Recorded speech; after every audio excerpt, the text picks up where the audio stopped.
తీసుకొచ్చి బయట గేటుకి తాళం వేసి ఉంటే ఇంట్లోకి దూకి ఉమ్, తలుపులు బద్దలు కొట్టేసేసి లోపలికి వెళ్ళి బెడ్రూమ్ లో ఉన్న మనిషిని 30 మంది వచ్చారు 5 కారుల్లో వచ్చి మీ ఆడపిల్లని ఏం చెయ్యము, వాడిని పంపించండి. ఉమ్, వాడిని పంపిస్తారా లేదా? అసలు వాళ్ళు ఎందుకు పార్టీ మారాలి?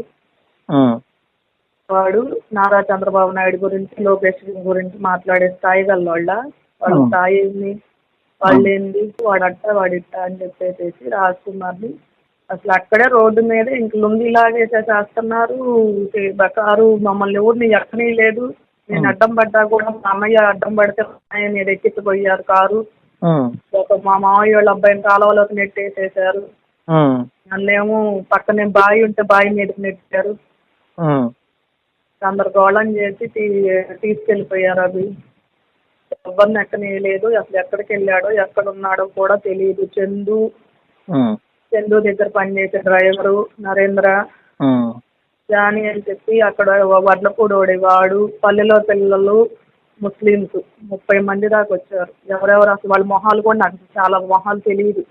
అట్లా చేసి ఇంక ఒక్కడనే తీసుకెళ్లారు. అవి ఎక్కడే తీసుకెళ్లారో తెలియదు. అసలు ఏం జరుగుతుందో కూడా నాకు ఏం అర్థం కావట్లేదు. అవి తల్లి నేను ఒకసారి, మా పిల్లలు ఒకసారి, రాజ్కుమార్ ఎక్కడున్నాడో తెలియదు.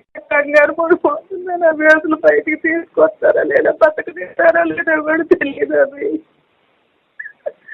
ఏం చేస్తారో నన్ను భయం.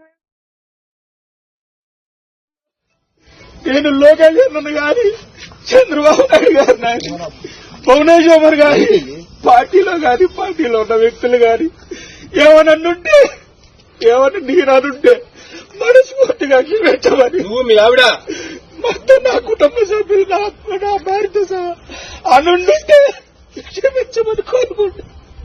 చంద్రన్న కాళ్ళు నా కాళ్ళు కాదు, లోకేష్ గారు నువ్వు క్షమించమని అడగాల. అడుగు చెప్పు.